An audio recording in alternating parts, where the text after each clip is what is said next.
Boa noite, Breno. Tudo bem? Boa noite, tudo jóia? Tudo ótimo com você? Estou bem, conseguindo me escutar então, né? Tô escutando bem. Tá certo. A A gente Bárbara ainda deve entrar não, daqui a pouco. a gente ainda não está ao vivo, não, certo? Não, não. Então tá ótimo. Como é que você planejou fazer esse workshop, Breno? Eu vou apresentar como que acontece o workshop, né? Vou me apresentar depois. Aí eu vou apresentar, aí depois eu vou passar a palavra para a Bárbara, ela vai se apresentar o senhor, dizer o currículo, e aí depois a gente te passa a palavra. Entendi. Porque eu estava pensando pelo fato de ser um workshop, não fazer algo muito expositivo, não, sabe? Com Uhum. apresentação de slides, até por isso eu até já compartilhei o material, que aí caso alguém tenha interesse, pode buscar todo o conteúdo nessas apresentações dessas aulas. Mas a minha ideia aqui, eu separei alguns casos concretos para que a gente possa interagir. Eu acho que fica mais proveitoso, como se a gente estivesse debatendo no escritório, qual que é a melhor estratégia processual para que a gente possa, então, enfrentar determinados casos concretos. E aí vocês têm mais liberdade para me interromper a qualquer tempo, para que Certo, isso certo. seja mais um formato mais de podcast do que de palestra. Entendi. Pode ser? Pode ser sim. Boa noite, Pedro. Tudo bem? Boa noite, Guilherme. Tudo bem? Como vai? Tudo certo. Boa noite, Breno. Boa noite. Tudo bem, Pedro? Tudo ótimo. Seu pai? Tudo bem com ele? Tudo certo também com ele. Manda um abraço para ele. Gosto muito dele. Pode deixar. Bacana demais ter você aí com a gente hoje. Prazer todo meu. Estava falando com o Breno. Inicialmente a Bárbara tinha falado comigo de palestra, mas se a gente puder mudar o modelo um pouquinho, eu trouxe alguns casos concretos para a gente debater. Acho que fica mais interativo e menos enfadonho, sabe? Queria ver se a gente conseguia fazer alguma coisa mais próximo de um podcast do que de uma aula expositiva. Se o pessoal quiser o material da aula, está aí no SlideShare que eu já estou compartilhando. Então, queria que vocês ficassem à vontade para me interromper a qualquer momento e interagir comigo nisso aí. Excelente. Beleza.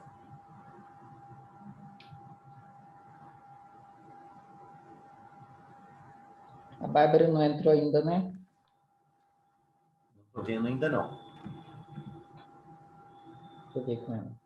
Qual que é a duração, Breno? Em torno de uma hora e meia.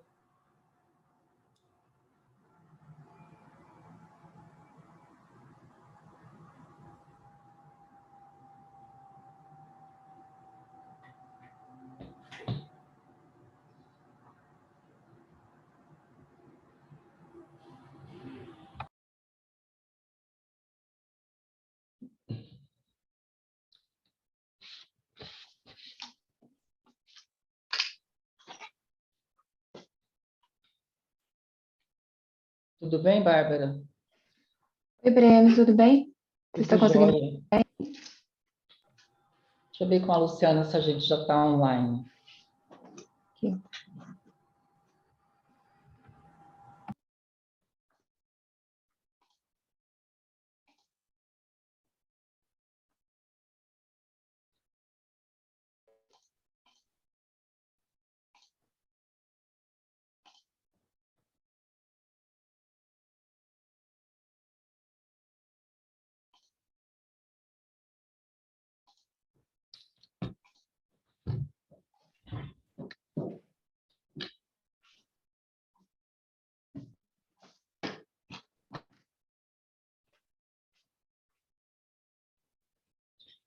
Boa noite a todos.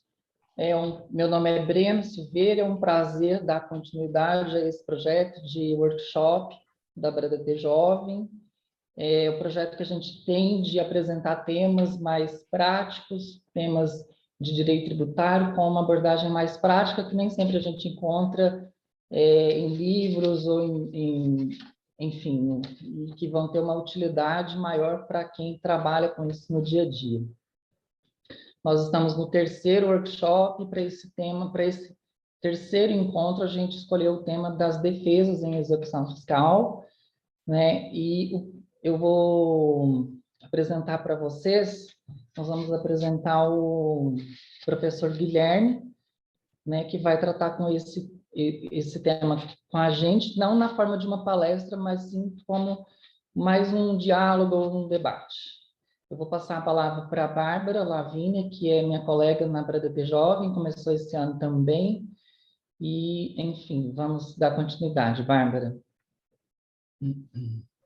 Obrigada, Breno. Dando continuidade, né? E me apresentando, meu nome é Bárbara, eu sou diretora da BRADT Jovem juntamente com o Breno. Nós fazemos partes do BRADT News, e eu sou coordenadora de eventos e carreiras, o Breno é redação. E, como ele falou, né, nós estamos dando continuidade a esse workshop que está sendo feito pela BRADT Jovem, com o objetivo mesmo de promover mais a discussão e como que é esse início de carreira, né, do jovem advogado, do advogado que acabou de sair da faculdade, está iniciando a carreira. Hoje a gente convidou o professor Guilherme, desculpa. Ele é mestre em Direito pela UFMG, mestre em Direito da Economia e da Empresa pela FGV, professor dos cursos de pós-graduação em Direito Tributário pela PUC Minas e fundador do escritório Henriques Advogados. Um prazer, passo a palavra agora para o professor Guilherme para dar continuidade ao workshop. Obrigada.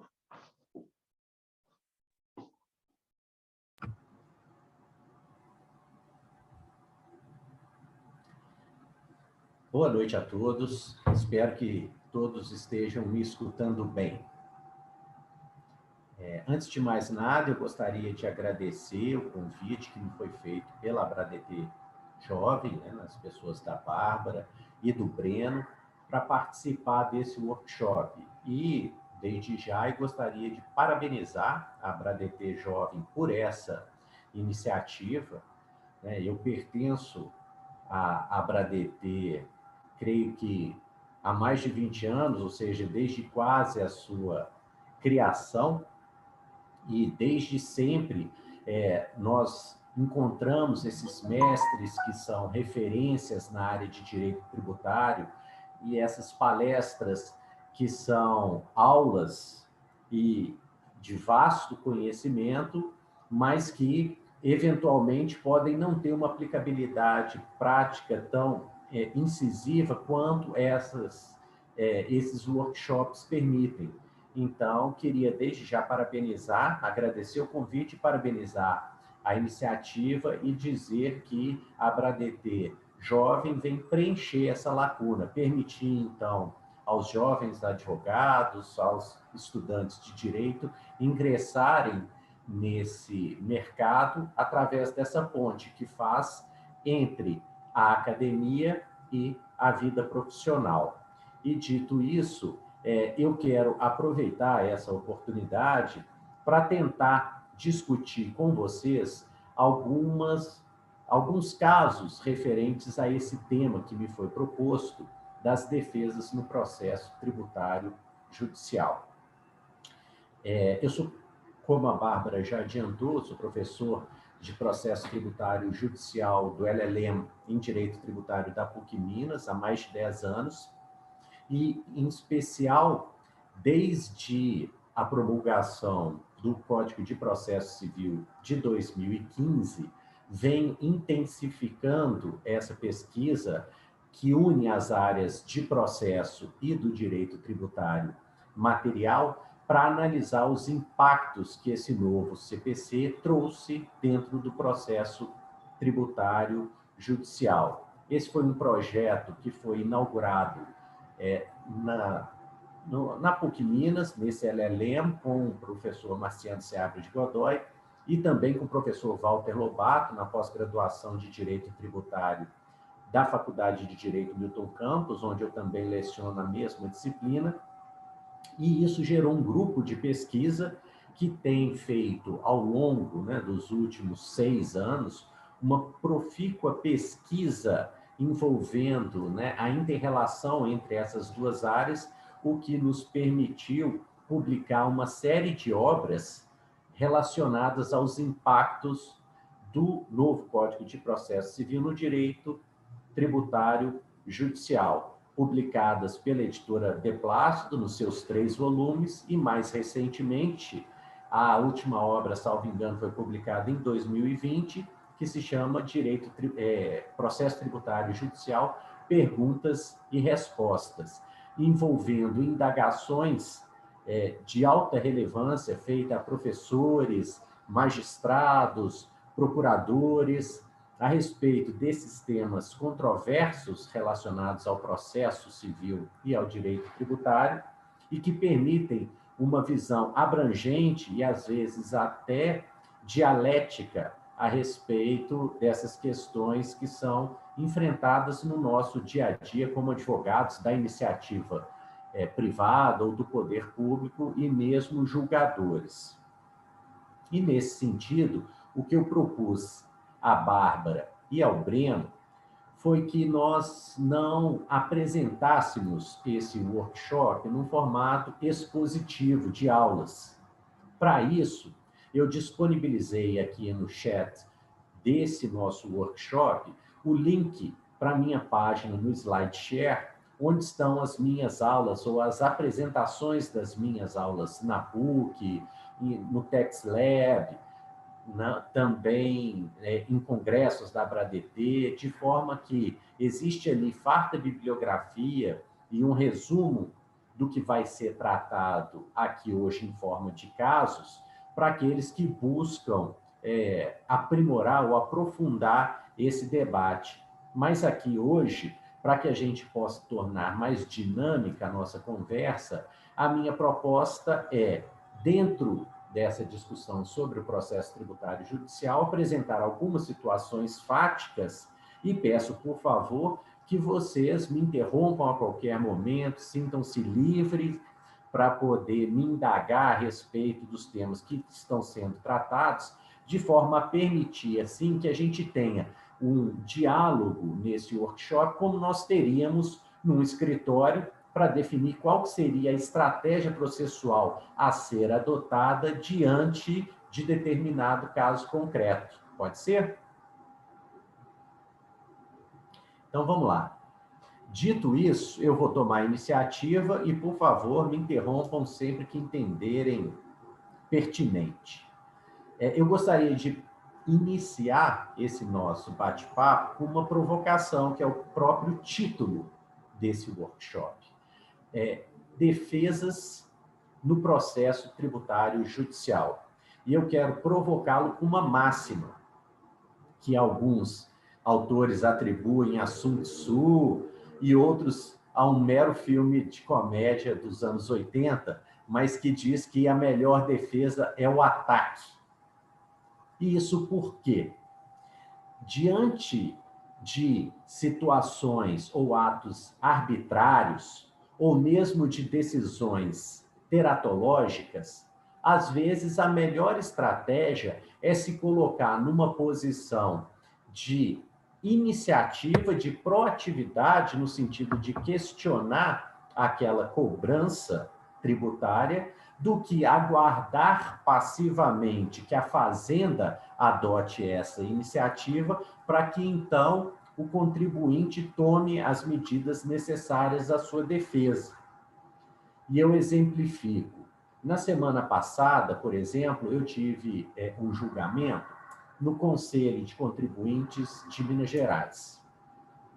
Como vocês devem saber, diferentemente do CARF, em âmbito federal, O Conselho de Contribuintes de Minas Gerais não possui em seu regimento interno um dispositivo que o obriga a seguir as orientações dos tribunais superiores em sede de recurso repetitivo ou em sede de repercussão geral.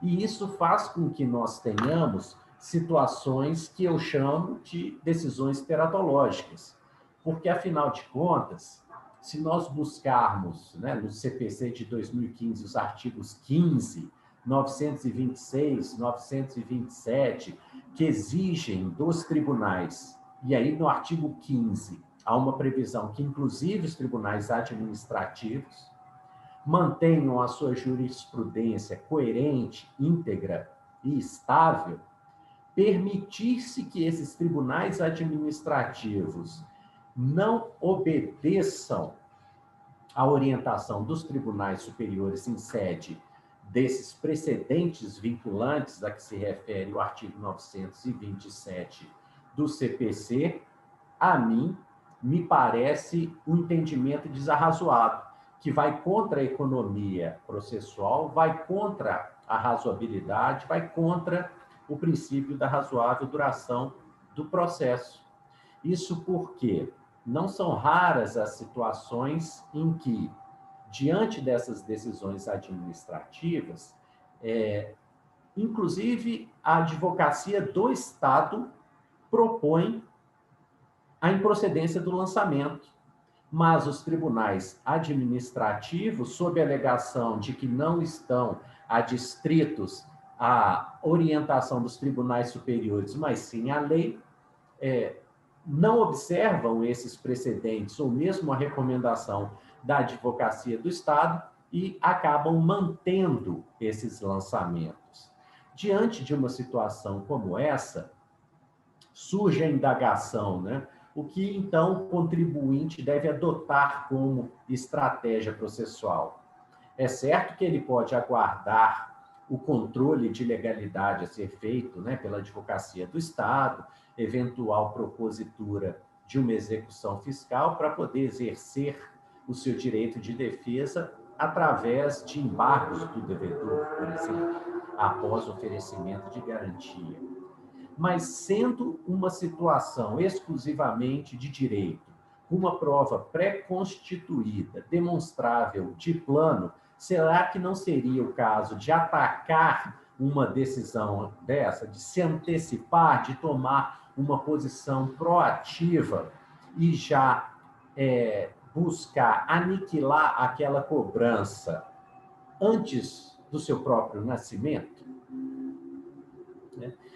A gente sabe os ônus, quem milita na área ao menos, os ônus decorrentes dessa eventual inscrição em dívida ativa, que pode gerar óbices, né? A emissão das certidões de regularidade fiscal, criando um sem número de transtornos para os contribuintes. Então, por que não se antecipar? Eu digo que até psicologicamente eu prefiro ser autor do que réu. Ser autor, nesse tipo de situação, pressupõe uma iniciativa, uma busca de resolução daquela controvérsia, uma demonstração clara de boa-fé, que o contribuinte não está buscando se esquivar do cumprimento da sua obrigação, mas sim pagar aquilo que entende justo e, eventualmente, não pagar se entende que aquela dívida não é devida. Então, seja através de um mandado de segurança, seja através de, por exemplo, uma ação anulatória com pedido de tutela de evidência, ou mesmo de uma tutela provisória de natureza cautelar requerida de forma antecedente, é possível se enxergar formas de tomar a iniciativa nesse tipo de discussão, evitando, assim, uma condição passiva que pode trazer, né, transtornos sob o ponto de vista de regularidade fiscal e ônus, haja vista, né, os custos que podem vir envolvidos nesse procedimento de se aguardar a iniciativa do fisco. E não só nessa situação de decisões teratológicas. Imagino também, já vivi situações em que, por exemplo, diante de determinado lançamento,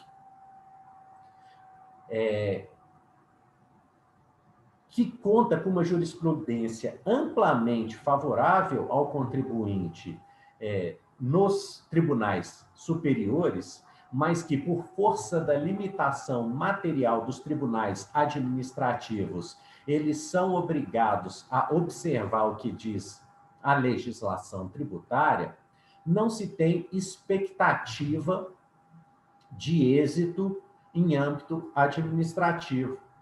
Então, por que aguardar todo o trâmite do processo administrativo, apresentando impugnação e eventual recurso, quando é pelo menos previsível um resultado desfavorável que vai fazer com que esse crédito tributário em discussão aumente diante, né, da ocorrência dos encargos moratórios? Então, esse é o tipo de situação, a meu ver, que justifica a renúncia à esfera administrativa e o enfrentamento da questão direta em âmbito judicial para que não haja esse dispêndio de energia e esforços em âmbito administrativo, quando é pelo menos provável esse resultado desfavorável em âmbito administrativo.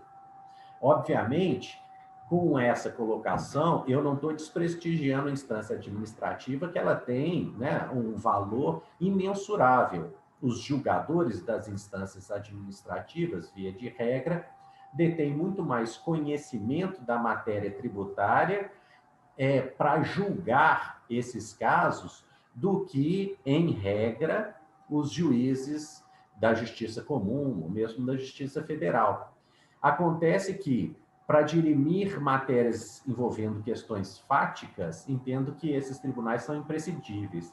Mas quando se está discutindo uma tese jurídica com resultado sabido, outras alternativas podem ser pensadas, talvez com resultados mais auspiciosos para os contribuintes do que simplesmente aguardar o melhor momento de apresentar essa defesa. Um outro exemplo, só para a gente finalizar esse tópico, eu tive no estado do Pará um julgamento também em âmbito administrativo, em que se manteve a cobrança de diferencial de alíquota de ICMS de construtoras. Ora, matéria pacificada nos tribunais superiores, com entendimento sumular e em sede de repetitivo, manifestação da advocacia do Estado pela improcedência do lançamento, e mesmo assim o Conselho de Contribuintes do Estado do Pará manteve esse lançamento. Para não aguardarmos a execução fiscal e corrermos o risco de ficarmos, então, sem a certidão de regularidade fiscal, nós nos antecipamos a essa iniciativa do fisco e propusemos uma ação anulatória de débito fiscal com pedido de tutela de evidência, baseado no precedente do Superior Tribunal de Justiça em sede de recurso repetitivo. Nesse caso, foi prontamente aceita a nossa ação e deferido o pedido de tutela. Ato contínuo, a advocacia do Estado entrou em contato conosco para realizarmos, então, uma transação para encerrarmos aquele processo sem ônus para o Estado. Louvável a iniciativa da advocacia do Estado em tomar esse tipo de medida, mas lamentável ter que se chegar a esse ponto, né, sob o ponto de vista de eficiência administrativa, economia processual e justiça.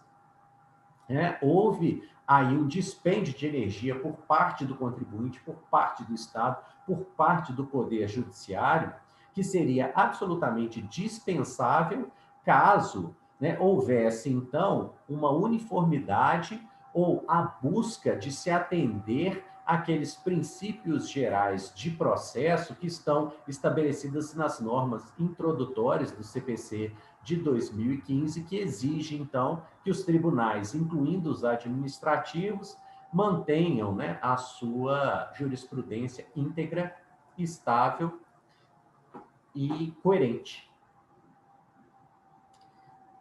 Em relação a esse ponto, alguém tem alguma ponderação, algum questionamento?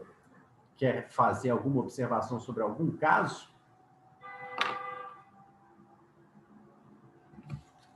Se não houver, então, nenhuma consideração, acho que a gente pode seguir adiante. E aqui eu quero chamar a atenção agora para as chamadas ações anti-exacionais próprias e impróprias, né? Que a gente está falando das ações dos embargos do devedor, da ação anulatória de débito fiscal, do mandado de segurança, enfim. Nesse material que foi disponibilizado no chat, vocês vão ter toda a classificação relativamente a essas ações, baseadas, então, na doutrina do professor James Marins, que possui, a meu ver, a obra de maior relevância relativa ao processo tributário judicial. E o professor James Marins tem uma abordagem desse tema muito instigante, que ele justifica o estudo do processo tributário judicial através da sua autonomia didática. Isso porque, segundo o professor James Marins, o processo tributário judicial, ele possui elementos de processo civil, ele possui elementos de direito tributário material, como, por exemplo, prescrição e decadência, que são matérias de direito material que estão inseridas dentro do Código Tributário Nacional, e, ao mesmo tempo, possui elementos de direito administrativo, como os princípios que regem toda a administração pública, haja vista a supremacia do interesse público sobre o interesse individual, que vem sendo utilizado nas lides tributárias por diversas vezes como argumento, por exemplo, para se afastar a aplicação do princípio da menor onerosidade, no caso das execuções fiscais e dos embargos do devedor.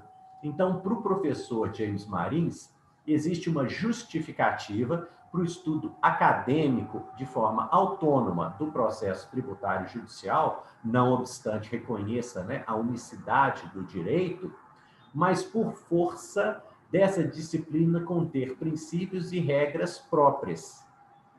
E aí nós chegamos, talvez, no ponto mais interessante do processo tributário judicial, que são as antinomias. Porque não raras vezes nós vamos ter conflitos de normas relacionadas ao processo tributário. Qual norma eu vou aplicar? Eu vou aplicar a lei de execução fiscal, eu vou aplicar a lei geral, que é o Código de Processo Civil, eu vou aplicar o Código Tributário Nacional, né, uma lei posterior, uma lei anterior, uma lei geral, uma lei especial.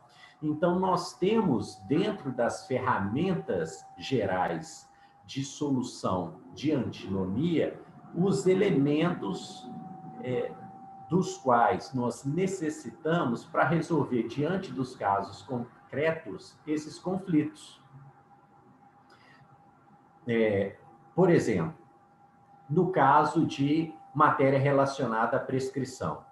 Em regra, a prescrição está disciplinada na norma geral, no Código de Processo Civil. Mas, por força do artigo 146 da Constituição, que reserva à lei complementar a competência para estabelecer as normas gerais em matéria tributária, em especial no tocante à prescrição e decadência, essa matéria foi legislada no Código Tributário Nacional, que, como é de conhecimento geral, né, possui natureza de lei complementar. Então, por força da hierarquia das leis, para aqueles que assim defendem, né, ou pelo princípio da reserva legal, para aqueles que acreditam não existir hierarquia entre lei complementar e lei ordinária, mas uma antinomia, um conflito de norma envolvendo prescrição em direito tributário vai ser resolvido pela maior hierarquia ou pelo princípio da reserva legal, de forma que a matéria será disciplinada pelo Código Tributário Nacional e não pelo Código de Processo Civil. Mas nem sempre essa solução é tão simples. Nós temos, por exemplo, ao tratarmos de execução fiscal, cautelar fiscal, mandado de segurança, leis especiais anteriores que às vezes se contrapõem a leis gerais posteriores, como é o caso do Código de Processo de 2015. E nesse universo é que surgem os principais conflitos. Como fica, então, a aplicação da lei de execução fiscal frente ao Código de Processo Civil? Existem omissões na lei de execução fiscal, na lei cautelar fiscal, na lei do mandado de segurança? Qual é essa aplicação subsidiária ou supletiva do Código de Processo Civil? Eu posso integrar essas normas de forma a buscar uma melhor solução para essa antinomia? E não são raras as vezes que a gente vai se deparar com essa situação. Por exemplo, nos casos de garantia para fins de apresentação de embargos, nos casos de incidente de desconsideração de personalidade jurídica, nos casos de distribuição dinâmica do ônus da prova, nos casos, aqui buscando agora o mandado de segurança, né, de cumprimento de sentença, ou seja, são ricas as situações do nosso cotidiano nas leis tributárias que vão permitir esse conflito de normas. Então, eu gostaria de trazer para vocês alguns desses casos para tentar exemplificar como é que eles vêm sendo tratados no dia a dia, de maneira a ilustrar essa situação e, obviamente, sem esgotar ou colocar uma palavra final sobre essas questões, mas simplesmente lançar essas luzes sobre essa discussão. E sobre esse ponto, já chama atenção aqui o professor Igor Mauler Santiago, a respeito desse tema, tem uma palestra muito interessante que ele fala que o direito, assim como a moda, vive de tendências. E a nossa tendência atual é valorizar a maior efetividade da execução fiscal em detrimento da menor onerosidade para o executado. Isso porque é sabido, né, o quadro de ineficiência na busca do crédito tributário através das ações de execução fiscal. E, ao menos nos últimos 20 anos, através de institutos como desconsideração da personalidade jurídica, penhora online, até mais recentemente, né, a utilização do direito penal para fins de cobranças de créditos tributários, nós vemos, ao longo desses últimos 20 anos, na verdade, uma supressão desses direitos e garantias individuais dos contribuintes em favor de se conferir uma maior efetividade a essa cobrança dos créditos tributários, a uma maior efetividade das execuções fiscais. E isso, exemplo clássico, dado, por exemplo, na alteração promovida ainda, né, sob a vigência do Código de 73, envolvendo as execuções ordinárias em comparação com as execuções fiscais. Porque, nesse caso, percebam bem, o direito tributário, processo tributário, ele acabou buscando o pior dos dois mundos. Ou seja, por um lado, continua-se exigindo a garantia do crédito tributário exequendo para fins de apresentação dos embargos do devedor tal como regulado na Lei de Execução Fiscal, que é uma lei especial e anterior, mas o efeito suspensivo automático desses embargos, que é assegurado pela lei geral posterior do Código de Processo Civil, não foi garantido.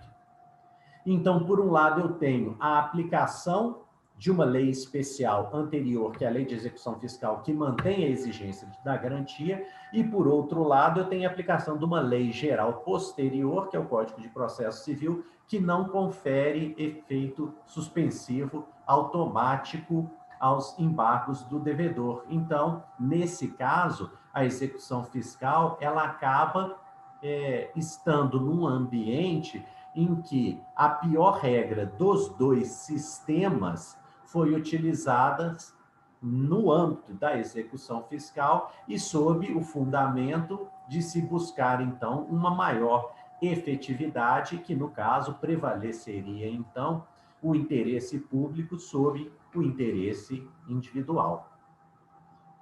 Esse tipo de conflito nós vamos verificar em diversos casos das lides tributárias e que podem ser percebidos todos os dias nos tribunais.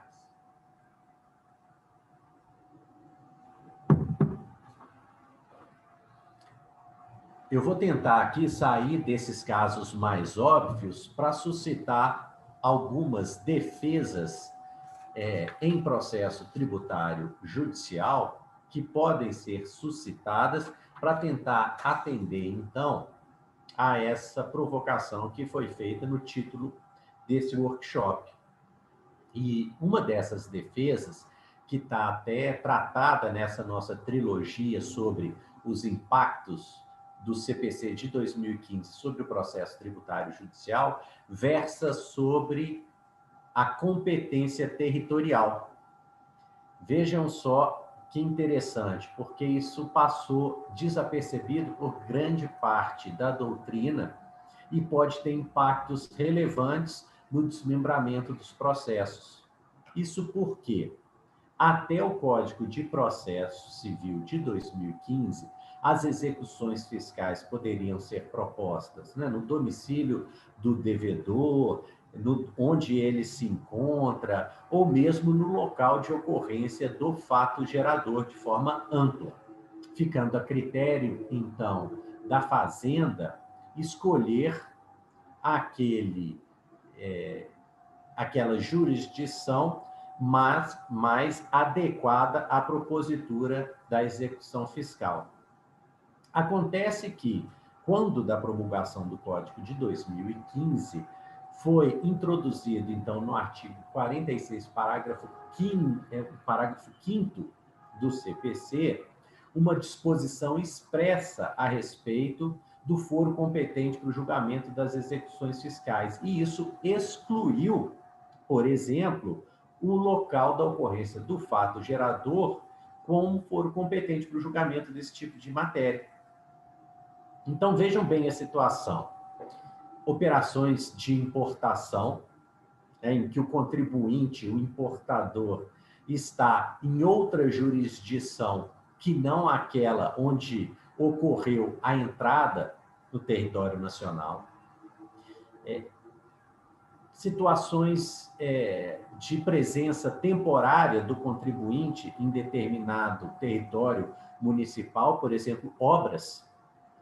Nós temos uma situação, já enfrentei um caso recente, em que um consórcio que executou determinada obra, após o encerramento dessa obra, sofreu uma fiscalização, então, em que houve uma discussão com a municipalidade envolvendo a possibilidade de dedução dos materiais da base de cálculo do ISS, contribuinte entendendo pela possibilidade e o município entendendo pela impossibilidade. Ultrapassada a esfera administrativa, o município, então, ajuizou a execução fiscal em seu território. No caso, foi o município de Nova Lima. Então, uma defesa que, apesar de não haver mais a previsão de as exceções de incompetência territorial, como no caso do CPC de 1973, como havia uma previsão expressa, o que acontece? As exceções de pré-executividade foram consagradas pela jurisprudência e encontram-se já introjetadas no nosso ordenamento jurídico a partir, né, desse entendimento jurisprudencial e com base no poder geral de cautela, vêm sendo reconhecidas pelos nossos tribunais, de maneira que, sendo uma matéria de conhecimento de ofício, como é o caso de competência, pode-se utilizar, por exemplo, da exceção de pré-executividade como uma exceção de incompetência para se alegar que aquele foro não é o competente para o processamento e julgamento da execução fiscal, no caso de Nova Lima, que, não obstante a obra ter se realizado no território daquele município, o contribuinte ali não possui mais estabelecimento, porque foi um empreendimento temporário, e a execução fiscal, então, deveria ser ajuizada no foro do seu domicílio. O juiz de Nova Lima, então, acolhendo essa exceção de pré-executividade, determinou que o processo fosse remetido, então, à comarca de Belo Horizonte, e o juiz de Belo Horizonte, por sua vez, entendeu como inconstitucional esse artigo do CPC, o artigo 46, parágrafo 5º, porque, a seu ver, violava, então, o princípio da territorialidade e suscitou um conflito de competência que foi direcionado, então, ao Tribunal de Justiça de Minas Gerais. E o nosso Tribunal de Justiça entendeu que vale, sim, a regra do novo CPC, de forma a processar e julgar essa execução no foro do domicílio do réu, nesse caso, do executado. O professor Diógenes Balieiro, da Faculdade Dom Helder, escreveu um artigo nessa nossa trilogia criticando muito esse dispositivo, sob o ponto de vista da eficiência e da praticidade de as procuradorias terem de propor essas execuções fiscais diante desse quadro em todo o território nacional, o que, sob o ponto de vista, né, da efetividade da execução fiscal, seria um contrassenso. E se o ordenamento jurídico, pelo menos todas as alterações promovidas nos últimos anos, tem buscado uma maior efetividade, exigir-se que essas execuções fiscais processem-se nos foros dos domicílios dos executados, realmente é um ônus adicional às procuradorias. E, nesse ponto, não há como divergir do professor Diógenes. Acontece que esse é o dispositivo que está previsto no CPC. Se há ou não uma concordância com esse dispositivo, e se esse dispositivo, né, incorreu em algum vício, em algum erro, ou ele merece ser retificado, isso deve ser feito através do processo legislativo adequado. O que não se pode fazer, e isso não é raro, né, no direito tributário, é afastar a aplicação do dispositivo sem declarar a sua inconstitucionalidade, porque, nesse caso, está-se a negar vigência a dispositivo legal, o que não, em tese, seria permitido pelo nosso ordenamento jurídico. Mas existem inúmeros casos nesse sentido, e envolvendo, inclusive, tribunais de estados diferentes, e nós não sabemos ainda como serão as soluções do Poder Judiciário para esses casos, porque, atualmente, né, nós temos aí já processos com 5 anos, em que está se discutindo exclusivamente a competência para se processar e julgar essas execuções fiscais, quando eu tenho local do fato gerador distinto do domicílio do executado. É uma linha de defesa que não está prevista expressamente no CPC, mas consagrada jurisprudencialmente, vem sendo amplamente utilizada, né, nas lides tributárias. E nesse ponto, já que eu estou falando de exceção de pré-executividade, é interessante a gente fazer essa distinção, né? Quando utilizar a exceção de pré-executividade, quando utilizar embargos do devedor. Isso por quê? É sabido que as exceções de pré-executividade consagradas pela jurisprudência, não obstante não estarem positivadas no CPC ou mesmo na Lei de Execuções Fiscais, elas não exigem garantia para fins de interposição, o que é, obviamente, um bônus, né? Um pró para a utilização dessa ferramenta. Mas ela tem limitações. As limitações em relação à sua matéria, que são aquelas matérias conhecíveis de ofício, né, que não exigem dilação probatória. E os nossos tribunais, em especial o Tribunal de Justiça de Minas Gerais, ele é bem restritivo em relação à aceitação ou às matérias que ensejam a utilização dessas exceções de pré-executividade.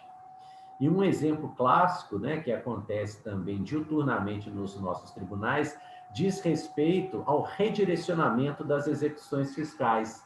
Então, diante, né, de uma dificuldade em se receber determinado crédito tributário, ou mesmo, né, da alteração de um endereço sem comunicação ao fisco, o que gera uma presunção de dissolução irregular de determinada empresa, é muito comum, então, que haja o redirecionamento da execução fiscal aos sócios dessa empresa.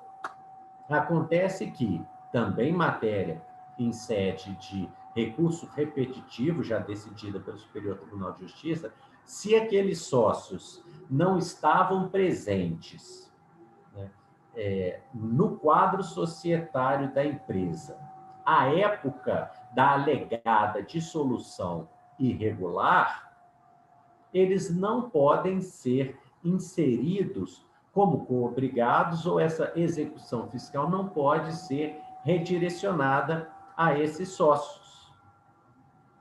E não é raro acontecer, né, a certidão de inscrição em dívida ativa já correlaciona os sócios e, em regra, ainda possui o tempo em que cada um desses sócios esteve presente nos quadros societários da empresa, de maneira a permitir, assim, de forma ampla, o acesso a essas informações, facultando, então, as procuradorias fazendárias pleitear esse redirecionamento, mas, em contrapartida, também dando margem ao contribuinte para suscitar sua defesa através das competentes exceções de pré-executividade, valendo-se do mesmo instrumento.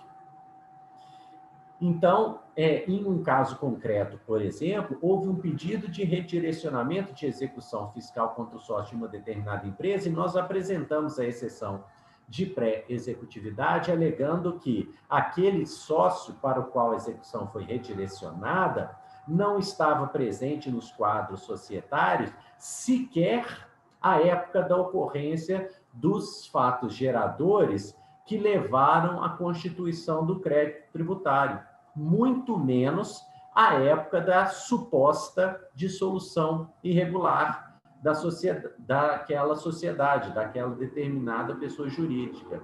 Mas a decisão, para nossa surpresa, foi que a matéria demandaria dilação probatória, o que não seria possível em sede de exceção de pré-executividade.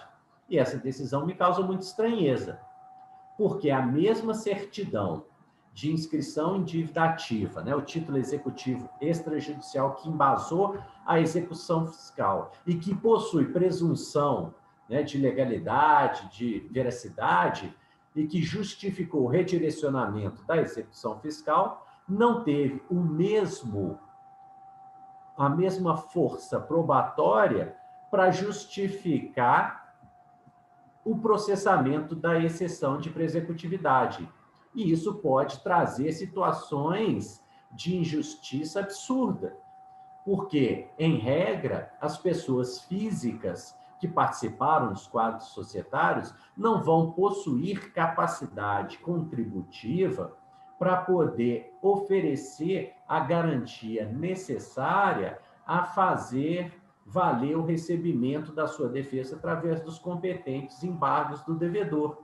E isso pode fazer com que essa pessoa física, né, permaneça por anos a fio nos quadros de devedores, né, nos cadastros de inadimplência dos estados, por um verdadeiro cerceamento no seu direito de defesa, o que, a meu ver, é um contrassenso. Então, as estratégias para a utilização das exceções de pré-executividade, elas têm que ser muito bem pensadas.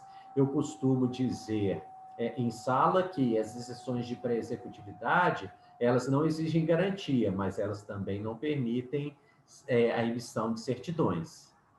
Então, caso, né, o contribuinte precise dessas certidões de regularidade fiscal para o desempenho das suas atividades, e a maioria absoluta dos contribuintes, pelo menos pessoas jurídicas, vão precisar dessa certidão, talvez isso seja um óbice à utilização dessa ferramenta, valendo avaliar se seria o caso, né, de antecipar a discussão através de uma ação anulatória, com pedido de tutela de evidência, com pedido, né, de tutela de natureza cautelar, considerando, obviamente, em contrapartida, os riscos de eventuais ônus sucumbenciais, né, no caso dos honorários, na hipótese de improcedência dessas defesas através dessas ações anti-exacionais impróprias, como uma ação declaratória, uma ação anulatória, ou mesmo uma ação desconstitutiva. Não estou sendo interrompido, então estou partindo do pressuposto de que vocês estão concordando comigo e estou tocando os casos. Professor, essa questão de dizer que o interesse público é o fundamento para muitas cobranças que às vezes são arbitrárias para certas coisas, é uma falácia, né, isso? Porque o interesse público fundamenta muita coisa que às vezes não deveria fundamentar. Não se prestaria a isso, né? Sem sombra de dúvida, Breno. Eu costumo dizer o seguinte, que o interesse público ele não se confunde com o interesse do erário público. Onde está o interesse público? O interesse público não está em se permitir a maior arrecadação possível, mas em sim preservar, por exemplo, a segurança jurídica no tocante à observância dos precedentes. Então, ao se constranger determinado contribuinte ao pagamento de um tributo que sabidamente vai ser declarado, né, inválido no futuro, a partir da aplicação dos precedentes, o que se está fazendo? Preservando temporariamente uma arrecadação ou erário público em detrimento da confiança no sistema. E a confiança sistêmica, essa sim, a meu ver, é que seria o verdadeiro interesse público na questão, e não o interesse do erário. Daí porque a sua afirmativa ela é muito pertinente. É uma falácia porque parte da premissa falsa de que interesse público é interesse do erário, quando sim a confiança sistêmica é que deveria ser tida como interesse público. Professor, engatando um pouco no que o Breno trouxe, né, da questão dos princípios, o princípio da menor onerosidade também para o contribuinte, às vezes não é muito observado, né? Vamos supor, um contribuinte oferece um bem à penhora numa execução fiscal, mas aí a Fazenda não aceita de jeito nenhum e traz a ordem de penhora do CPC, que, né, prioriza o dinheiro e depois outros bens.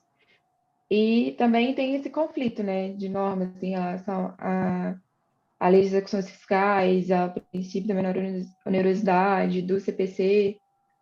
É uma situação que eu identifico também algumas vezes, sabe? É verdade, Bárbara. Na realidade, quem advogava há 20 anos atrás pode se lembrar de penhoras sobre bens móveis, por exemplo, estoques, maquinários, mas, né, nos últimos 10 anos, pelo menos, isso não existiu. As garantias são ou depósito judicial, ou fiança bancária, ou seguro-garantia judicial. Né? Fora isso, nada é aceito e sob a alegação de se assegura que os bens não têm liquidez, que deve-se assegurar efetividade ao recebimento, né, do crédito tributário, e nesse sentido eu estou 100% de acordo com o professor Igor Mauler-Santiago, quando ele fala que o direito vive de modas. E hoje o princípio da menor onerosidade caiu em desuso. E eu exemplifico um caso que eu enfrentei hoje aqui no escritório. A Procuradoria da Fazenda Nacional está solicitando em um dos nossos processos a substituição do seguro-garantia judicial pelo depósito. A alegação da Procuradoria da Fazenda Nacional é porque esse processo já foi decidido em segunda instância. Nós ainda estamos discutindo esse caso em sede de recurso especial junto ao Superior Tribunal de Justiça. E, segundo a Procuradoria, né, o recurso especial, pelo fato de não ter efeito suspensivo, torna exigível essa dívida. E isso caracterizaria uma situação de sinistro a afastar a aplicação do seguro-garantia. Então, ou o contribuinte deposita esses valores, ou, né, a seguradora deposita esses valores. Mas para a Procuradoria da Fazenda Nacional, nesse caso, ocorreu o sinistro pelo fato de não haver efeito suspensivo no recurso especial, a justificar, então, o depósito judicial e sob a ameaça de retirar do sistema, né, a trava relativa à garantia, fazendo com que a certidão negativa a positivo com efeito negativa, né, não possa mais ser emitida. O que, a meu ver, afronta, né, de forma absurda o princípio da menor onerosidade. O débito está garantido, instituição financeira, seguradora, fiscalizada pela SUSEP, instituição idônea, seguro-garantia, com validade, e dentro de todos os requisitos exigidos pela portaria da Procuradoria da Fazenda Nacional, valer-se, então, dessa alegação de ausência de efeito suspensivo no recurso especial para tentar caracterizar um sinistro e, assim, exigir do contribuinte o depósito judicial desses valores, me parece absurdo sob o ponto de vista até do princípio da preservação da empresa. A gente está saindo de um período de pandemia, a gente está enfrentando um processo inflacionário e de juros nas alturas, né? Em âmbito internacional, para quem depende, né, de insumos, para quem realiza comércio internacional, a gente está enfrentando uma guerra. E eu exigi, então, que a empresa retire do seu patrimônio o seu oxigênio, que é o seu fluxo de caixa, que é o dinheiro de que ela necessita para poder, né, desenvolver as suas atividades, em detrimento de um seguro que existe justamente para isso, para garantir que a Fazenda Pública receberá o seu crédito caso o contribuinte seja vencido na demanda, me parece, sim, afrontar o princípio da preservação da empresa e me parece, salvo melhor juízo e com respeito àqueles entendimentos em contrário, mas arbitrário. Eu também acredito que seja arbitrário isso, porque alguns casos que eu pego para fazer defesa, a gente oferece algum imóvel com valor muito acima da execução fiscal e a fazenda recusa ao argumento da iliquidez do bem. Às vezes a gente faz depósito não, a gente oferece seguro-garantia no mesmo valor que está sendo executado, ou no valor atualizado, e a fazenda também se contrapõe, porque deveria ter um acréscimo de 30%.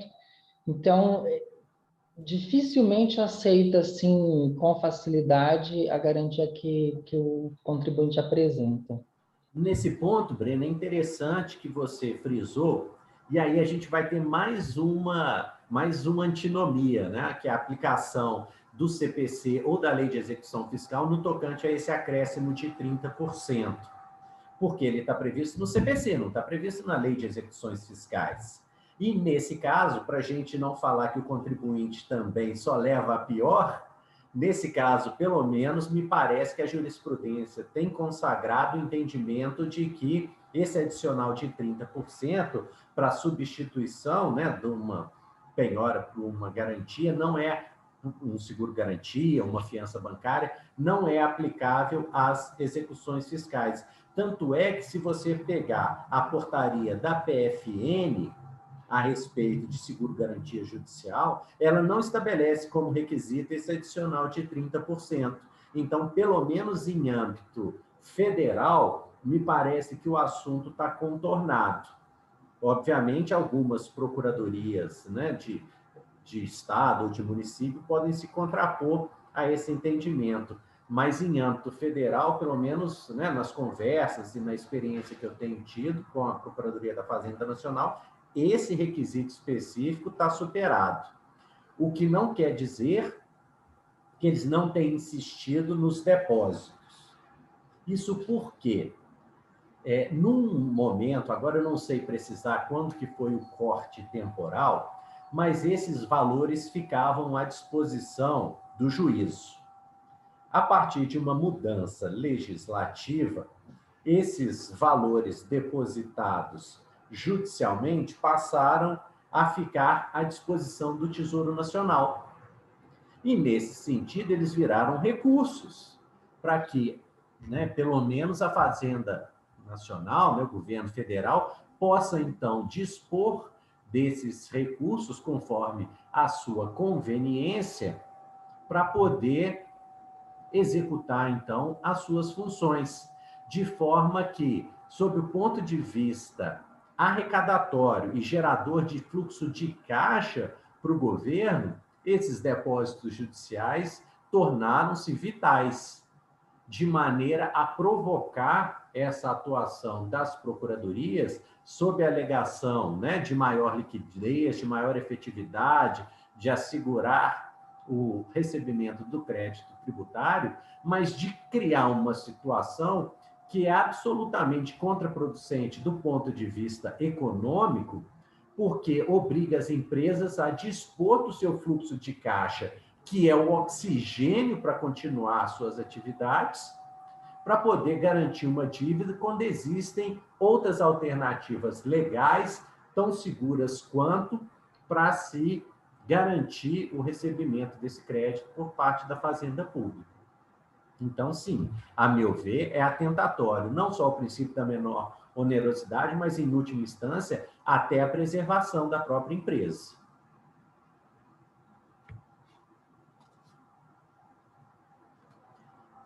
Contar, acho que os riscos também, né, da continuidade da execução fiscal, né, que pode vir a fazenda depois querer a conversão em renda do seguro-garantia e tudo, sobre o argumento do não efeito suspensivo, né, do recurso especial extraordinário.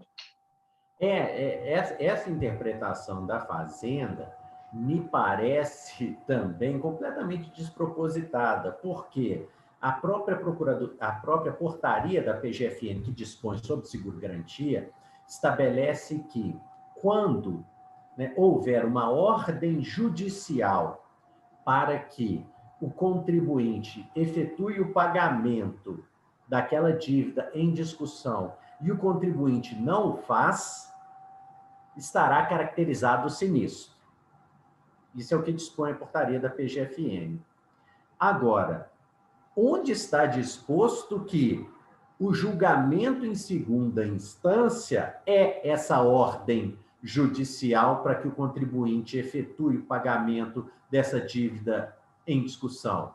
Ora, nenhuma. Essa ordem judicial tem que ser uma ordem expressa, que, a meu ver, só ocorre depois do trânsito em julgado, retorno dos autos à instância original e a sim intimação do contribuinte para que honre com as suas obrigações. E nunca, né, a exigência de um depósito judicial relativo a uma dívida que já está garantida por um seguro para retirar do contribuinte esse oxigênio de que ele precisa para dar continuidade às suas atividades e de uma matéria que ainda está sob júdice, o que é pior de tudo.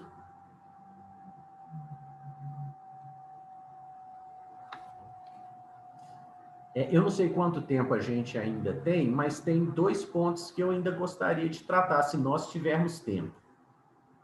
Pode prosseguir, pode prosseguir. Temos joia. 30 minutos ainda.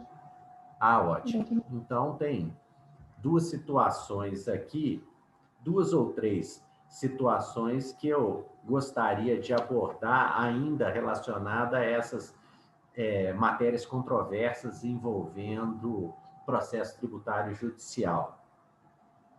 E uma delas me parece mais interessante, que trata ainda dos embargos do devedor. Isso porque, depois de uma tradição histórica do Superior Tribunal de Justiça entender que os embargos do devedor podem ser utilizados de forma ampla e restrita e toda a matéria pode ser revolvida nos embargos do devedor, recentemente nós tivemos uma decisão da primeira sessão do Superior Tribunal de Justiça alegando que a compensação não homologada em âmbito administrativo não pode ser matéria de defesa em sede de embargos do devedor. Ora, se os embargos do devedor são a ação antiexacional própria para a defesa dos contribuintes em sede de execução fiscal, limitar o âmbito de abrangência dessa defesa para excluir essa compensação não homologada em âmbito administrativo do rol de defesas, obriga o contribuinte a propor, então, ações anulatórias de débito fiscal quando for essa a sua matéria de defesa. Então, aí fica uma advertência. Se sua matéria de defesa, né, está embasada em compensações realizadas espontaneamente que não foram homologadas pela Fazenda Pública, não aguarde.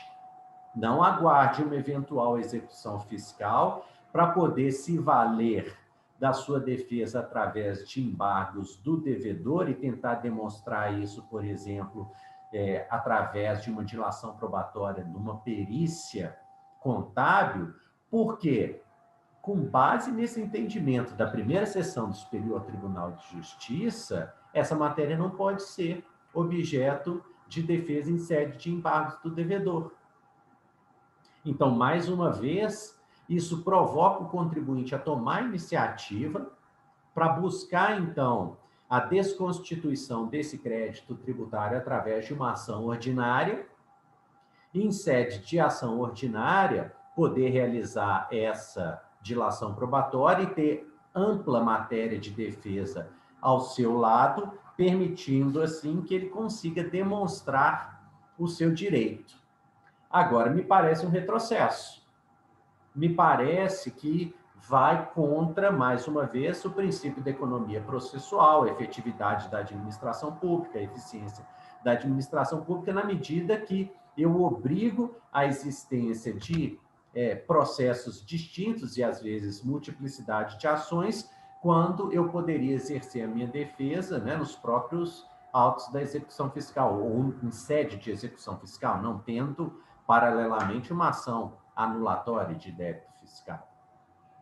E isso é uma questão recente, decidida pela primeira sessão do Superior Tribunal de Justiça, e para utilizar aqui a expressão do ministro Carlos Veloso, né, me parece um ponto fora da curva, e que, à medida que nós amadurecermos esses debates, nós teremos, então, uma readequação dessa jurisprudência para seguir a linha evolutiva tradicional do STJ, que entendia até então pelo amplo conhecimento de matérias de defesa em sede de embargos do devedor. E ainda, tratando um pouquinho da parte de execução fiscal, antes da gente chegar no nosso ponto final, que eu gostaria de tratar um pouquinho de mandado de segurança, eu gostaria de ressaltar outro instituto, né, novo, introduzido no ordenamento jurídico a partir do CPC de 2015, que foi o incidente de desconsideração de personalidade jurídica. Isso porque, né, na busca dessa maior efetividade das execuções fiscais, cada vez mais as procuradorias se valem desse redirecionamento das execuções fiscais quando em dificuldade para receber os seus créditos, buscando assim atingir o patrimônio de sócios ou mesmo empresas do mesmo grupo econômico. E recentemente, né, salvo engano, no ano passado, a gente teve também uma decisão do Superior Tribunal de Justiça para assegurar, no caso de grupos econômicos, quando a Fazenda Pública não atribui uma conduta violadora da lei ou abusiva a uma das empresas dentro do mesmo grupo econômico, a necessidade de instauração do incidente de desconsideração de personalidade jurídica para que se possa, então, exercer um direito de defesa prévio em sede desse incidente processual, evitando, assim, que essa empresa do mesmo grupo econômico incorra nos ônus decorrentes dessa defesa, né, por exemplo, né, as garantias para fins de apresentação de embargos do devedor, antes mesmo de que lhe tenha sido atribuída qualquer conduta ilegal ou abusiva que justifique o redirecionamento dessa execução fiscal, simplesmente sob a alegação primária de que as empresas pertencem ao mesmo grupo econômico e existiria, então, um elemento comum a ensejar a responsabilidade solidária do artigo 128 do CTN, o que, salvo melhor juízo e respeitados os entendimentos em contrários, mas me parece absolutamente inaplicável a esse caso. E eu conjugo esse instituto do IDPJ com outro também tão relevante quanto, criado pelo CPC 2015, que é a distribuição dinâmica do ônus da prova. Ora, na maior parte das vezes, ao se falar em conduta culposa, ilegal, abusiva, a se justificar o redirecionamento da execução fiscal, quem possui condições de apontar essa conduta é a própria Fazenda, é o próprio fisco, são as próprias procuradorias. O contribuinte, na maior parte das vezes, se vê diante de uma prova impossível, ou provar que não existiu uma conduta abusiva, ilegal, enfim, que justifique esse redirecionamento, quando ele não sabe nem a acusação que lhe é imposta. Então, diante das circunstâncias em que uma parte detém não só todas as informações prestadas pelos contribuintes através do sem número de obrigações acessórias que ele, né, é forçado a cumprir, aos verdadeiros BBBs fiscais, né, implantados pelos SPEDs, contábeis e fiscais, ou seja, hoje os fiscos detêm mais conhecimento da vida do contribuinte do que o próprio contribuinte. Então, diante de todo esse arcabouço de informações, o Código de Processo Civil estabelece que, em havendo, né, uma discrepância entre capacidade de produção probatória, o ônus deve ser distribuído com equidade pelo julgador, atribuindo a cada uma das partes aquela obrigação que lhe compete. E, nesse caso das condutas ilegais, abusivas, enfim, ensejadoras de redirecionamento das execuções fiscais, isso me parece imprescindível. Então, se quer o fisco ou a Fazenda Pública, né, buscar outras pessoas para responsabilizar pelo pagamento de determinado crédito tributário, atribua, acuse, aponte qual a conduta realizada por cada uma dessas pessoas para ser o gatilho desse redirecionamento, permitindo, assim, o exercício do contraditório e da ampla defesa, nesse caso do grupo econômico a que eu me referi, né, em sede de incidente de desconsideração de personalidade jurídica. Não obstante, haver também entendimentos do próprio Superior Tribunal de Justiça e da sua segunda turma pela impossibilidade da aplicação do incidente de desconsideração jurídica em sede de execução fiscal por força do princípio da especialidade, considerando que a lei de execução fiscal não prevê esse instituto. Então, isso foi uma ducha de água fria em todos os contribuintes que, quando da promulgação do CPC de 2015, acreditavam que, enfim, teriam, né, uma ferramenta para exercer o seu direito à defesa, o seu direito a contraditório, sem ter que dispor do seu patrimônio para tanto, através dos IDPJs.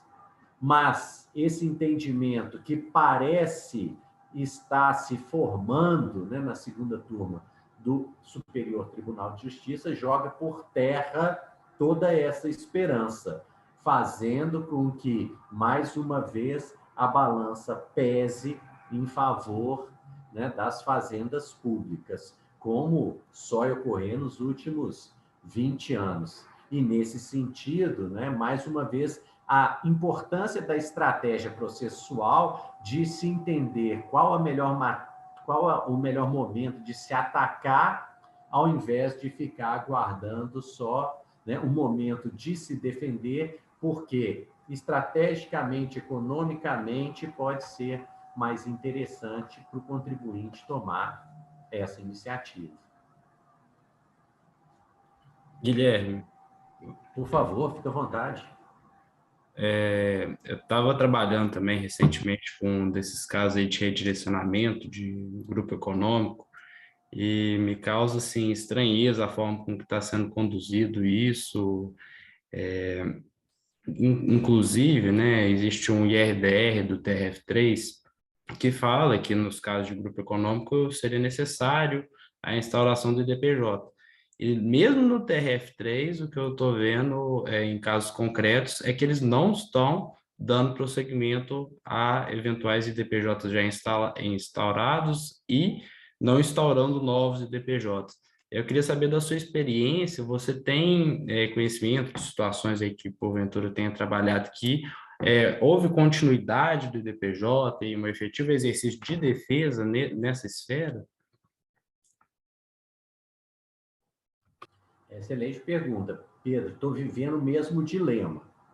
Ou seja, quando instaurado o IDPJ, a discussão ela gira em torno da possibilidade ou não de instauração do IDPJ e esquece-se, então, o mérito do IDPJ propriamente dito.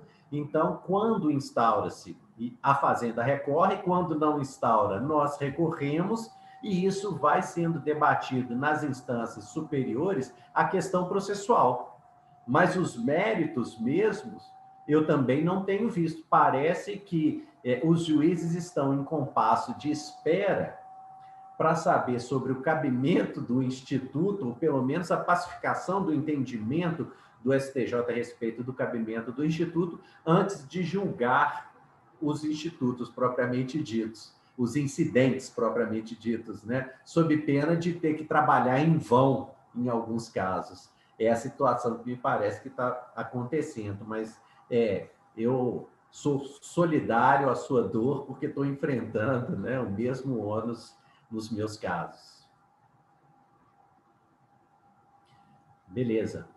E só para a gente finalizar, eu não queria deixar, né, já que a gente está tratando de processo tributário judicial, das defesas, mas também não queria deixar de pontuar uma questão que eu acho muito relevante e que aí é no tocante ao contribuinte como sujeito ativo da relação processual, quando ele está buscando a repetição de indébito tributário.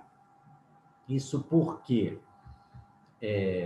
muito já se discutiu a respeito, né, da utilização do mandado de segurança em matéria tributária. O professor Hugo de Brito Machado tem um livro exclusivamente dedicado a isso, que é primoroso. O professor James Marins, Hugo de Brito Machado II tratam nos seus cursos também de processo tributário de forma muito profícua a respeito dessa matéria. Mas o que a gente percebe é que ainda não há pacificação do entendimento jurisprudencial a respeito disso. Em regra, os advogados dos contribuintes, né, considerando pelo menos essas matérias que são teses jurídicas, né, que são matérias exclusivamente de direito, sem pestanejar, tem se valido dos mandados de segurança para pleitear eventual repetição de indébito tributário por via de compensação através, né, desses mandados de segurança, evitando assim os ônus de sucumbência que seriam atraídos por eventual ação ordinária de repetição de indébito. Acontece que, né, o recurso extraordinário de 240 mil sobre o ICMS na base de cálculo do PIS e da COFINS, muito tem ensinado para a gente sobre essa matéria. Por quê? Foram 20 anos de debate somente no Supremo Tribunal Federal para a definição dessa tese jurídica.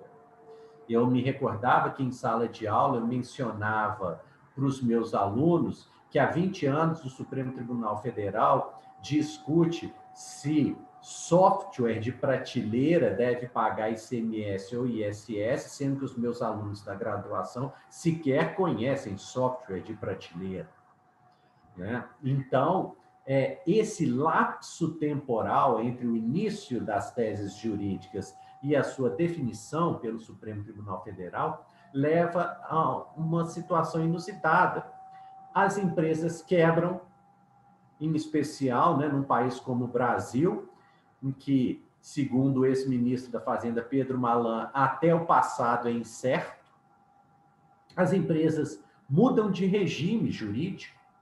Por exemplo, elas apuravam imposto de renda com base no lucro real, mudam para o lucro presumido, ou mesmo para o Simples Nacional, que inviabiliza algumas compensações, ou mesmo por circunstâncias mercadológicas, essas circunstâncias fazem com que determinada empresa, por exemplo, se torne uma acumuladora de crédito, se ela for exportadora, por exemplo, fazendo com que esse acúmulo de crédito impeça efetivamente a realização do seu direito.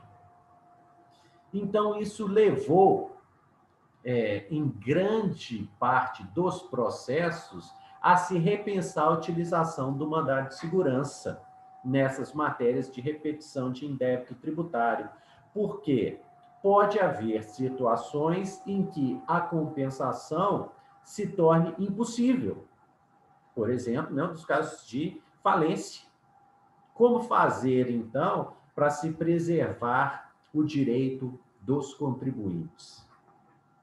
O professor Alessandro Cardoso tem um artigo publicado na Conjur, em que ele defende, a meu ver de forma correta, que nesses casos, sendo inviável a compensação administrativa, os contribuintes devem se valer, então, de processos administrativos de restituição, assim como ocorre com os pedidos de restituição de imposto de renda, os pedidos de ressarcimento de créditos acumulados de IPI, por exemplo, ou mesmo de PIS e COFINS. Por quê? A natureza mandatória da decisão em mandado de segurança obriga a autoridade fiscal, nesse caso, a cumprir uma ordem e, assim, no processo administrativo, poderia o contribuinte se valer das mesmas ferramentas de um pedido administrativo comum.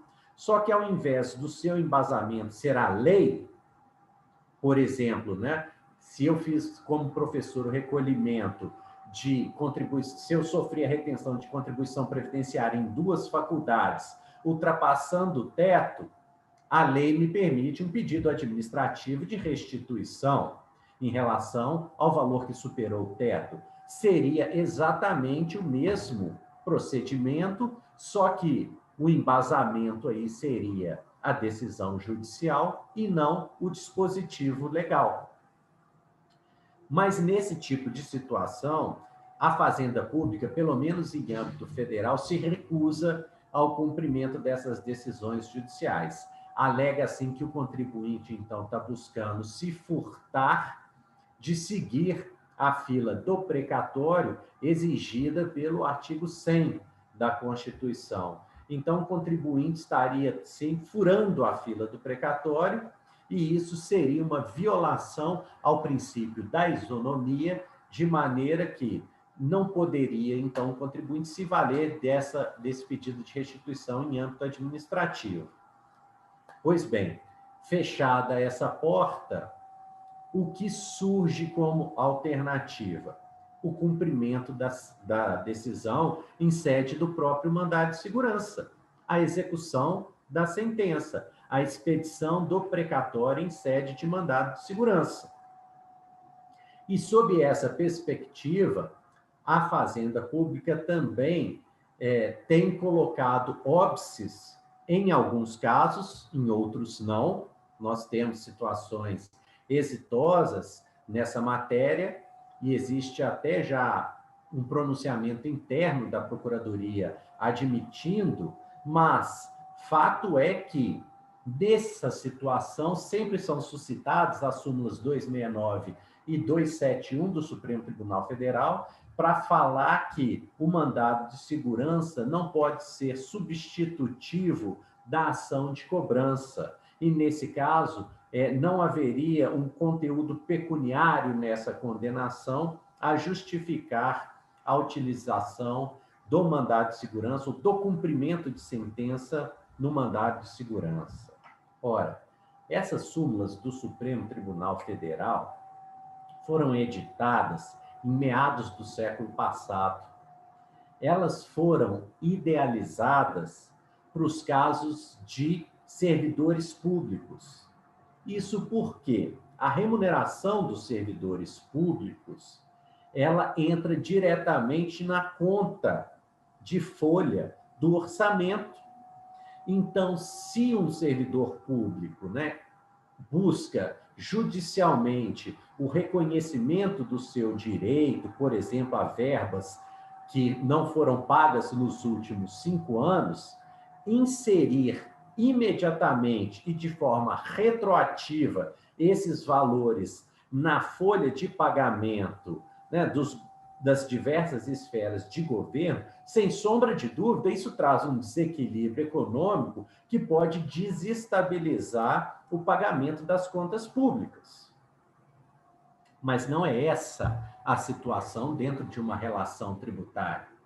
Eventuais créditos dos contribuintes não serão inseridas na folha de pagamento. Observarão, sim, o rito dos precatórios, com toda a sua previsibilidade e todas as suas normas orçamentárias. Atualmente, então, após a emenda constitucional 113, sabe-se lá quando esses precatórios serão pagos, porque eles vão obedecer, em verdade, os orçamentos dos entes públicos. Então, particularmente, entendo que essas súmulas não são aplicáveis em matéria tributária, porque a sua ratio decidente era exclusivamente para os casos de servidores públicos, nos quais os pagamentos retroativos eram inseridos em folha e poderiam gerar esse desequilíbrio. A meu ver, a posição mais adequada me parece a conjugação das súmulas 213 e 461 do Superior Tribunal de Justiça, que facultam ao contribuinte optar pela compensação ou pela restituição, aquela que lhe for mais conveniente no momento do trânsito em julgado da decisão. Porque, como eu exemplifiquei, pode ser que a conveniência à época do ajuizamento da ação seja a compensação, mas ao final da ação, depois de 20 anos, o interesse já seja a restituição, ainda que ela venha através de precatório. E isso me parece que foi reconhecido pelo Superior Tribunal de Justiça, pelo menos no tocante aos valores recolhidos a maior ou indevidamente pelos contribuintes após o ajuizamento das ações mandamentais.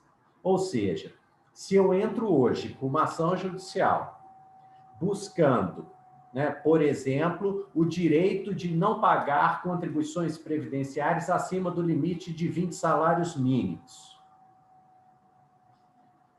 e no futuro venho a ter esse direito assegurado, a restituição via precatório no tocante às parcelas pagas após o ajuizamento, me parece que seja consenso em ambas as turmas do Superior Tribunal de Justiça. Onde há uma divergência entre a primeira e segunda turma é em relação aos valores pretéritos, os valores pagos a maior antes do ajuizamento da ação. E, recentemente, nós tivemos uma manifestação incisiva do ministro Herman Benjamin para suscitar que, nesses casos, ele entende taxativamente pela impossibilidade de cumprimento de sentença através da expedição de precatório com base nessas vetustas súmulas do Supremo Tribunal Federal. Então, a meu ver, já passou da hora dessas súmulas serem superadas. Nesse último livro, sobre perguntas e respostas relacionadas ao processo tributário judicial, da editora De Plácido, eu tive a oportunidade de escrever um artigo especificamente sobre a matéria, com todos os argumentos que eu entendo pertinentes para serem aplicados na defesa do direito dos contribuintes se valerem dessa estratégia processual, tanto em relação aos seus créditos pós-ajuizamento, quanto aqueles não abarcados pela prescrição, obviamente, mas recolhidos antes do ajuizamento dessas ações mandamentais. E o professor Rafael Pratari, diretor da Bradt, também teve a oportunidade de abordar esse mesmo assunto em artigo no qual ele suscita, salvo engano, um parecer normativo da própria Procuradoria-Geral da Fazenda Nacional que concorda com um pleito do contribuinte nesse sentido. Ou seja, se contribuinte e fazenda estão concordando a respeito de um determinado tema, me parece que passou da hora da gente revisitar essas súmulas e superar essas súmulas através do overruling para que a gente possa atingir aí uma maior efetividade, não na cobrança dos créditos tributários, mas na prestação jurisdicional. não sei se vocês têm mais algumas considerações, mas eu acho que, em suma, considerando já, né, que venci aí o nosso prazo de 1h30, mas eu fico à disposição para qualquer esclarecimento, dúvida, crítica ou sugestão que vocês tenham em relação a qualquer um desses pontos. Achei Tem muito mais bom. alguma pergunta? Obrigado.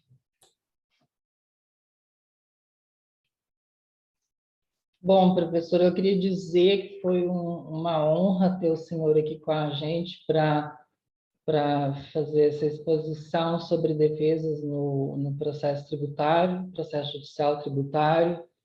Eu acredito que, assim como foi excelente para mim, tenha sido excelente para as outras pessoas que estão nos assistindo, meus colegas da diretoria da BRDT Jovem também.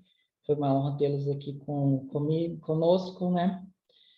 E os próximos workshops que nós vamos fazer também terão essa temática de trazer uma coisa mais prática para o pessoal e trazer visão de profissionais que lidam com isso no dia a dia e trazer um pouco mais da sua experiência para a gente. Então, foi uma honra, foi excelente o evento, a sua contribuição só acrescentou a gente ainda mais. Agradecer também a participação da Bárbara Lavigne, minha colega de ABRADT Jovem e de ABRADT News também, que a gente faz toda semana. Também foi uma honra tê-la aqui comigo. Então, muito obrigado a todos também que nos assistiram, e é isso. Se vocês tiverem sugestões a fazer, podem mandar mensagem para a gente, pelo ABRADT, que nós acataremos com muito prazer. Bom, de minha parte, eu quero agradecer novamente o convite, parabenizar a iniciativa da ABRADT Jovem e que venham novos encontros. Em breve, acredito que estaremos todos juntos presencialmente no Congresso Internacional, né, no 25º Congresso Internacional da ABRADT.